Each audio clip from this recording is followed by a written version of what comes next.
تو پلیز. اور شاید یہ صرف شادی بیاہ کے معاملات پہ بات نہیں ہو رہی, بٹ ادروائز بھی آپ زندگی میں دیکھیں, آپ کچھ نیا کام شروع کرنے لگیں گے, آپ کچھ تو ارد گرد سے نیگیٹیوٹی آپ کو لپیٹ میں لینا شروع کر دے گی, لوگ چھوٹی چھوٹی چیزوں میں مسئلے کریٹ کرنا شروع کر دیں گے, اس سے پروڈکٹیوٹی متاثر ہوتی ہے, ہماری بھی ہوتی ہے, مطلب جو کام کر رہے ہوتے ہیں ان کی بھی ہوتی ہے, اور اس کے ساتھ ساتھ جو ہے نا وہ اوور آل ایک نیگیٹو, اور اس کا نیگیٹو امپیکٹ آپ کے اپنے اوپر بھی آتا ہے, زیادہ آتا ہوگا پرابیبلی اپنے اوپر ان کے. تو بہتر یہ ہے کہ آپ اپنے اوپر کام کریں, چیزیں بہتری کی طرف لے کر جائیں اپنے لیے بھی اور اپنے آس پاس کے انوائرمنٹ کے لیے بھی. اور اس کے ساتھ ساتھ ہم یہ ضرور اس میں ایڈ کرتے ہیں کہ اگر آپ کو لگتا یہ ہے کہ آپ کسی کے اس اچھے مومنٹ میں شریک نہیں ہونا چاہتے, فائن سائڈ پہ رہیں, کوئی نیگیٹیوٹی کریٹ کرنے کی ضرورت نہیں ہے, اسٹے اسائڈ. دوسری بات ہے کہ اگر آپ جا رہے ہیں اور اگر کوئی چیز آپ کو سمجھ نہیں آئی, کوئی چیز پسند نہیں آئی, کوئی گلا ہے, کوئی شکوہ ہے, کوئی بات نہیں, ابزارب کریں, جسٹ لیٹ اٹ گو.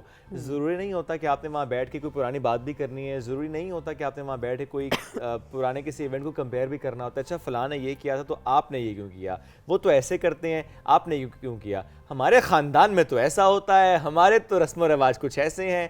تو پلیز یہ نہ کریں, جس طرح کا معاملہ چل رہا ہے اس طرح چلنے دیں, اینڈ جسٹ ہر کسی کی اپنی مرضی ہے.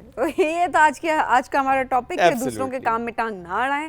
کوئی اچھا کام کر رہا ہے, کچھ اچھا ہوتے دیکھ رہے ہیں, اس میں ویلیو ایڈ کریں, نہیں ایڈ کر رہے ہوتے تو جیسے شعیب نے یہ کہا کہ اگنور. ہاں یہ دیکھیے دو آپشن دے رہے ہیں نا آپ کو, آئدر سپورٹ اور جسٹ گو اوے. اس کے علاوہ کوئی آپشن نہیں ہے نا. ڈسٹینس مینٹین کریں, ضروری نہیں آپ نیگیٹیوٹی کریٹ کریں. ضرورت نہیں ہے آپ کی ضرورت ہر جگہ پہ نہیں ہوتی. ایبسلیٹلی. چلیے یہ ہمارا آج کا موضوع تھا. آپ کے بغیر دنیا چل رہی ہے, پاکستان بھی چل رہا ہے, سب چل رہے ہیں, ہم بھی چل رہے ہیں, ہمیں چلنا ہے آگے ایک بریک کی طرف. جب بریک سے واپس آئیں گے تو ہمارے ساتھ آج بہت زبردست مہمان موجود ہیں اور بڑے امپورٹنٹ ٹاپکس ہیں جن پہ آج ہمیں بات کرنی ہے. تو رہیے ہمارے ساتھ, یہ ہے رائزنگ پاکستان.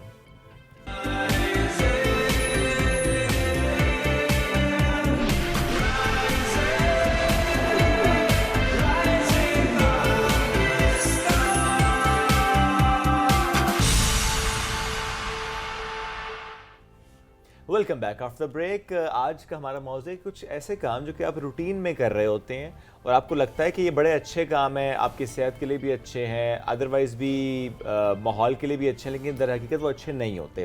فار ایگزامپل, جب بھی سیزن بدلتا ہے ہم اپنے اس سیزن کے کپڑوں کو پیک کرتے ہیں اگلے سیزن کے لیے, اور اس میں ہم گولیاں رکھتے ہیں, وائٹ گولیاں رکھتے ہیں کہ اس سے محفوظ رہیں گے ہمارے کپڑے. فنائل کی گولیاں رکھتے ہیں.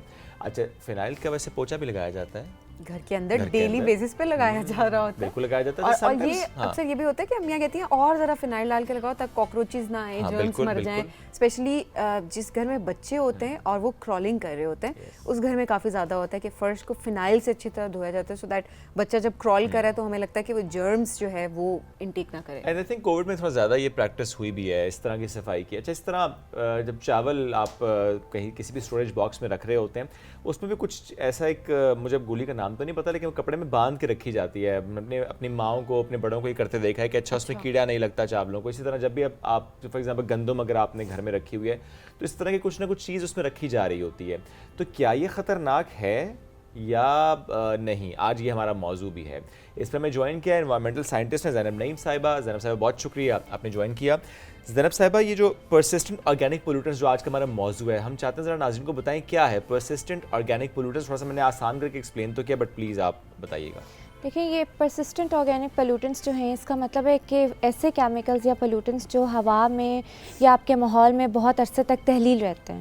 اور یہ نا جب دوسری جنگ عظیم ہوئی تھی اس کے بعد ایک گرین ریولیوشن شروع ہوئی تھی, یعنی کہ آپ کا ایگریکلچر سیکٹر پوری دنیا میں اس پہ بہت زیادہ کام شروع ہو گیا تھا کہ کیسے یہ پیسٹ کنٹرول اور ایگریکلچر سیکٹر کو بچایا جائے کیڑے مکوڑوں کے اٹیک سے. تو اس وقت یہ پیسٹیسائڈ انسیکٹیسائڈ یعنی کیڑے مار دوائیوں کا بہت زیادہ رجحان شروع ہو گیا تھا. اس وقت کچھ ایسے کیمیکلز بنائے گئے جن سے بڑی سکسیس حاصل ہوئی, خاص طور پہ 1940 کے بعد سے اتنی سکسیس ملنا شروع ہو گئی. لیکن 1960-70s میں ایک رائٹر ہیں, امریکن رائٹر, انہوں نے نا ایک ایشو ہائی لائٹ کیا اپنی کتاب میں جس کو کہتے ہیں سائلنٹ اسپرنگ. انہوں نے کہا کہ ہر سال موسم بہار میں میرے کھڑکی کے باہر اتنے پرندے آتے ہیں, انڈے دیتے ہیں, اس سال وہ نہیں نظر آئے. تو اس کتاب میں انہوں نے ہائی لائٹ کیا ہے کہ کیونکہ ایسے کیمیکل موجود ہیں جو کہ پرندوں کی نسل بڑھنے نہیں دے رہے. خاص طور پہ امریکہ میں بالڈ ایگل جو ان کا بڑا اہم ایک پرندہ ہے, اس کی پاپولیشن ڈکلائن کرنا شروع ہو گئی. اس کتاب کے بعد یہ سائنٹسٹ کو احساس ہونا شروع ہوا کہ ہم نے کچھ نہ تباہی والی چیز بنا دی ہے. تو اس کے بیسس پر ڈبیٹ شروع ہوئی. پھر 2001 میں اسٹاک ہوم میں سویڈن میں ایک کنونشن ہوا جس پہ پوری دنیا کو بلایا گیا کہ یہ پلوٹنٹس ہیں جس میں کوئی 12 قسم کے جو ہے نا وہ ہائی لیول پاپس جن کو آپ کہتے ہیں وہ ہائی لائٹ کیے گئے کہ ان کو بین کر دیا جائے پوری دنیا میں. اس میں یہ آپ کے DDT جو انسیکٹیسائڈ ہے جو بڑے ہم چھوٹے تھے تب سے مچھروں کو مارنے کے لیے استعمال ہوتا تھا, اسی طرح کچھ اور ہمارے انسیکٹیسائڈ ہیں یہ گھروں میں اسپرے ہم کرتے ہیں اور اس کے علاوہ اپنے فصلوں کی کھاد میں شامل کر دیتے ہیں. تو وہ چیزیں جو ہیں اس وقت بین ہونا شروع ہوئی آہستہ آہستہ کر کے, لیکن کیونکہ بین تو ہو گئیں پر آج تک وہ ہمارے ماحول میں موجود ہیں ریسرچ کے مطابق. اچھا, اتنے عرصے کے بعد بھی؟ ہاں جی بالکل, ابھی تک موجود ہیں. وہ موجود ہیں. کرنا مشکل ہو جاتا ہے. دیکھیں اس کا لفظ یہ نا پرسسٹنٹ, یعنی کہ یہ مسئلہ یہ ہے کہ یہ جب ہوا میں موجود ہوتے ہیں نا ماحول میں, تو جو ہمارے لیونگ آرگنزمز ہیں, جانور ہیں, ان میں نا یہ لپوفلک ہوتے ہیں. لپوفلک کا مطلب یہ ہے کہ ان کے فیٹی ٹیشو یا ان کی چربی میں یہ چلے جاتے ہیں, حل ہو جاتے ہیں. اور حل بھی نہیں ہوتے, یہ ان کی کنسنٹریشن 70,000 گنا بڑھ جاتی ہے. اس پروسیس کو ہم کہتے ہیں بایو میگنیفیکیشن, یعنی کہ یہ اور خطرناک ہو جاتا ہے اور ایک جاندار سے دوسرے جاندار چیز میں ایزیلی یہ ٹرانسفر ہو سکتے ہیں, فوڈ چین میں شامل ہو جاتے ہیں. فار ایگزامپل اگر آپ پولٹری میں چلے جائیں تو آپ کنزیوم کریں گے تو آپ بھی ظاہر ہے وہ بالکل, آپ مچھلی کنزیوم کریں گے اگر اس میں شامل ہے تو آپ کے اندر بھی یہ آ جائے گا. اچھا, انسانوں میں بھی اسی طرح سے آ رہا ہے یہ؟ انسانوں میں بھی اسی طرح سے ون آف دا ریزنز ہے ہماری فوڈ چین میں. دوسرا یہ نا ہوا میں ٹرانسپورٹ ہو جاتا ہے, یہ ٹرانس باؤنڈری ہوتے ہیں اور یہ ایک خطے سے دوسرے خطے تک بہت بآسانی پھیلتے ہیں. اچھا, یعنی اسپرے ہوا امریکہ میں اور امپیکٹ تو پاکستان میں یہ ممکن ہے؟ یہ ممکن ہے, اور یہ سائنٹیفکلی جو ہے اس کو ٹریک کرنے کی بہت کوششیں کی گئی ہیں کہ کس طرح سے جو خاص طور پہ آرکٹک ریجنز ہیں اس میں یہ جو ہے نا ڈسٹ پارٹیکلز میں شامل ہو کر تو یہ وہاں تک جا رہے ہیں. اچھا, تو یہ ایشو ہائی لائٹ ہوا ہے کافی. اوکے, اب چونکہ اسپریز کی بات ہو رہی ہے تو ہم ایسا کرتے ہیں, سب سے پہلے بات کرتے ہیں جو مچھر مار اسپرے ہم گھروں میں کر رہے ہوتے ہیں, کچھ سیزن میں ذرا زیادہ استعمال ہو جاتا ہے, اس کے بعد ویسے تو فوراً سے میرا تو سانس بند ہو جاتا ہے آنیسٹلی, کچھ لوگوں سے الرجی بھی ہوتے ہیں, بالکل بہت سا لگ رہا ہوتا ہے. So let's start about that کہ یہ جو اسپرے ہے یہ کس طرح سے اس ماحول میں رہتا ہے, گھر کے اندر رہے گا, باہر چلا جائے گا, آس پاس اس کا ایک امپیکٹ ہوگا, ہم کتنا متاثر ہوں گے اور کون سی بیماریاں اس سے ہمیں ہو سکتی ہیں؟ دیکھیں سب سے پہلے تو ابھی جیسے آپ نے خود بتایا کہ یہ انسیکٹیسائڈ اسپرے ہوتا ہے, جب یہ ہوتا ہے تو ہم اس کو انہیل کرتے ہیں. تو ہمیں خاص طور پہ سانس کی بیماریاں سب سے پہلے ہونے کا جو ہوتا ہے امکان ہوتا ہے. اس کے علاوہ جب یہ ہم انہیل کرتے ہیں ہمارے بلڈ ٹیشوز میں جاتا ہے, ہمارے اندر جاتا ہے, تو اس کا نا ہمارے ریپروڈکٹیو ہیلتھ پہ بہت امپیکٹ ہوتا ہے. تو اس کے ساتھ ساتھ ہمارے ہارمونس جو ہیں وہ امپیکٹ ہو جاتے ہیں. تو یہاں تک کہ مدر کے پلیسنٹا سے بھی یہ ان بورن بیبیز میں پاس آؤٹ ہو جاتا ہے. تو اس کا, اور یہ وہاں موجود رہتے ہیں, پرسسٹ کر جاتے ہیں, جس کی وجہ سے اس کے ڈینجرز, اس کے ہارمز بہت زیادہ ہیں. اوکے, اچھا آپ بتائیں فینائل کی گولیوں پہ, وہ جو رکھی جا رہی ہیں, جب بھی ایک سیزن کے بعد آپ نے کپڑوں کو پیک کیا اور اس کسی الماری میں رکھ دیا اور اس میں گولیاں رکھ دیں, ان گولیوں سے کیا ہوتا ہے؟ دیکھیں ایک لفظ ہے سائنس میں ہم کہتے ہیں پولی ایرومیٹک ہائیڈرو کاربنس, وہ بھی پاپس ہوتے ہیں, ٹھیک ہے. اس میں اس کی ایک قسم ہے یہ جو فینائل کی گولیاں یا موتھ بالز کہتے ہیں, یہ ہم گھروں میں رکھتے ہیں خاص طور پہ اپنی الماریوں کے اندر کہ کپڑوں کو کیڑے مکوڑوں کے اٹیک سے بچایا جائے, وہ جو کپڑے کھا جاتے ہیں کاکروچ. اور یہ ہوتا کیا ہے کہ یہ نا سبلائم ہو جاتا ہے. سبلائم کا مطلب یہ کہ ہوتے یہ سالڈ ہیں, ٹھیک ہے, لیکن آہستہ آہستہ یہ گیس میں کنورٹ ہو جاتے ہیں اور اس کی اسمیل بہت تیز ہوتی ہے. اس کی اسمیل سے, اس کی گیس سے وہ جو حشرات ہوتے ہیں وہ پاس نہیں آتے کپڑوں کے, وہ دور رہتے ہیں. لیکن اب اس کا اثر کیا ہوتا ہے, جب ہم وہی کپڑے جس میں وہ اسمیل ہے, ہمیں تو اسمیل لگ رہی ہے, بیسیکلی وہ گیس ہوتی ہے, جب وہ پہنتے ہیں وہ ہم بھی انہیل کر رہے ہیں. اور خاص طور پہ چھوٹے بچے, اگر ہم ان کو یہ کپڑے پہنا رہے ہیں تو ان کے نیورولوجیکل ہیلتھ یعنی ذہنی جو ان کا وہ ہیلتھ ہے اس پہ وہ افیکٹ کر رہے ہیں, اور وہ اوور دا پیریڈ وہ آہستہ آہستہ ہمیں ان کے سائنس شو کے ہونا شروع ہو جاتے ہیں, بچے ہائپر ہوتے ہیں, پھر ان کی نیورولوجیکل ڈیولپمنٹ نہیں ہو رہی ہوتی, کنسنٹریشن اسپین افیکٹ ہو جاتا ہے. تو اسی طرح سے بڑوں میں بھی آہستہ آہستہ اسی قسم کی, اور جو ایستھما کے پیشنٹس ہیں وہ بہت زیادہ اس میں جو ہے ان پہ بہت اثر ہوتا ہے. اچھا, اگر واش کر دیے جائیں وہ کپڑے اس کے بعد تو کیا فنائل کی گولی کا اثر ختم ہو جاتا ہے اس میں سے؟ ہاں, واش کر دیا جائے تو دیکھیں وہ اسمیل اور وہ چیز تو ختم ہو جاتی ہے, کیونکہ یہ بہت زیادہ اسٹرانگ پاپ نہیں ہے. ٹھیک ہے. لیکن آپ کی الماری میں آپ کے, کیونکہ بند کر دیتے ہیں نا, الماریاں بند ہوتی ہیں, اس کی اسمیل رہتی ہے, تو آپ کتنے کپڑے نکال کے واش کر کے پہنیں گے, ایونچولی کہیں نہ کہیں وہ پرسسٹ کر رہا ہے. اچھا, ڈیلی بیسس پہ زینب, جو اس سے پہلے بھی میں نے اگزامپل دی کہ بچے جب کرالنگ کر رہے ہوتے ہیں تو ہم ڈیلی بیسس پہ ایسے ہوتا ہے کہ پوچھا لگانا ہے آپ نے فنائل کا, اور وہ بھر بھر کے لگا رہے ہوتے ہیں تاکہ ہمیں لگتا ہے کہ جتنا زیادہ فنائل ڈلے گا اتنے زیادہ جرمس مر جائیں گے, اور بچہ تو کرال کر رہا ہے وہ تھرو آؤٹ. اب کیا وہ پورا دن, جب تک اگلے دن تک وہ فرش نہیں دھلے گا, وہ بچہ اور اسپیشلی جو لوگ ارد گرد وہ اس کو انہیل کر رہے ہیں؟ دیکھیں فنائل کی اسمیل کتنی اسٹرانگ ہوتی ہے, بہت زیادہ. جب آپ پوچھا گھر میں لگتا بھی ہے آپ کے, تو اس کی اسمیل اتنی دیر تک رہتی ہے کہ وہ آپ کو پتہ ہے نہ مچھر آئے گا, کیڑے مکوڑے نہیں آئیں گے. تو ظاہر ہے بچہ کرال کر رہا ہے, وہ اس سے ایکسپوزڈ ہے.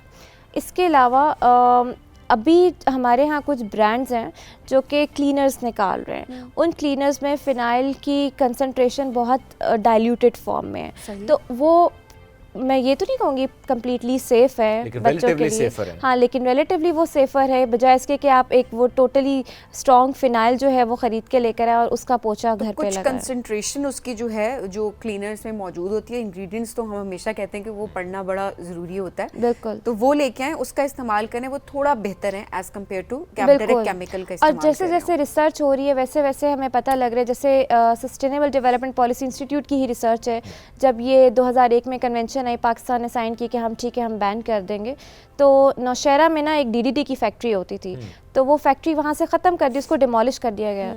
کتنے سالوں بعد جب ریسرچ کی گئی تو اس کی سوئل میں جتنے سیمپل وہاں سے اکٹھے کیے سب میں DDT کی ایکسٹریم ہائی کنسنٹریشن آج بھی موجود ہے.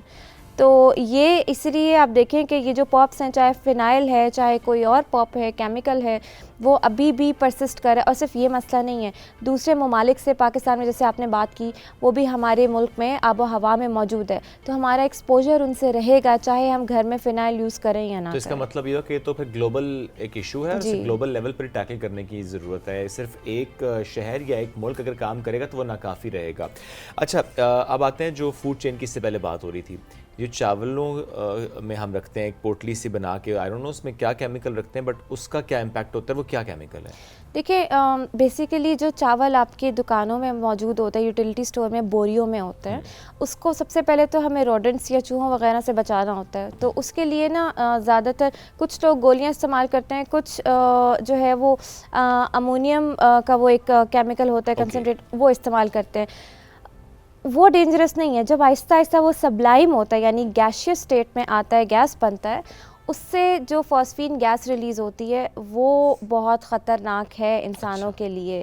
اب آپ کے چاولوں میں چلے گی, چاول تو چلے ایک بات کی بات ہے, جو ابھی بھی پیسٹیسائڈ انسیکٹیسائڈ, کیونکہ ڈیولپنگ کنٹریز میں انکلوڈنگ پاکستان یہ بڑا مسئلہ ہے کہ ہم پیسٹ کنٹرول نہیں کر پا رہے, ہمارا ایگریکلچر بڑا کلائمیٹ چینج اور ان وجوہات سے افیکٹ ہو رہا ہے, تو کہیں نہ کہیں یہ انسیکٹیسائڈ ابھی بھی جو بین ہے وہ استعمال میں ہیں. تو وہاں سے بھی جو ہم خرید رہے ہیں کراپس وغیرہ اور جو ہم کھا رہے ہیں وہ ہماری فوڈ چین کا حصہ ہیں.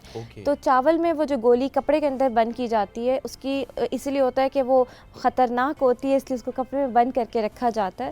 اگر وہ خطرناک نہ ہوتی تو ڈائریکٹ ڈال دی جاتی ہے اور ہم کنزیوم کر لیتے. زہر ہوتا ہے بالکل, وہ روڈنٹس اور پیسٹ کیڑے مکوڑوں کا زہر ہے, تو اگر انسان کنزیوم کریں گے تو ان کے لیے بھی وہ ویسے پوچھا کہ سم ٹائمز یہ ہوتا ہے نا کہ آپ کے گھر میں بچے ہوتے ہیں, ان کو نہیں پتا اور ان کے ہاتھ میں لگ گئے, وہ تو ہر چیز پکڑ کے ویسے منہ میں ڈال لیتے ہیں. ایسا ہی ہے, ایسا ہی. کچے چاول لوگ کھاتے ہیں نا, میں اس لیے بھی کہہ رہی ہوں کہ واش نہیں بھی ہوتے, کچھ لوگوں کو عادت ہوتی ہے جی بالکل کہ چاول صاف کریں, صاف کرتے کرتے دھونے سے پہلے وہ کھا لیتے ہیں. ایسا ہی ہے, تو ہمارا ایکسپوجر ہے اور اس کے لیے ضروری ہے کہ ہم نیچرل یعنی ان طریقوں پر جائیں جس میں ان کا استعمال نہ کرنا پڑے. ایسے کنٹینر میں چاول رکھیں جو ذرا ایئر ٹائٹ کلوزڈ ہے, اس کو ایکسپوجر نہ. بالکل. اچھا, جو ابھی سبین نے بھی بات کی کہ جس طرح کچے چاول کھا لیا آپ نے واش کیے بغیر, اب ایسے میں گندم جو ہم اسٹور کرتے ہیں, جب آپ کی فصل ہے, آپ نے وہاں سے گندم لی, پروکیور کی, جس طرح بھی, اور آپ نے اسے اسٹور کیا, اس کے بعد آپ نے پسوایا اور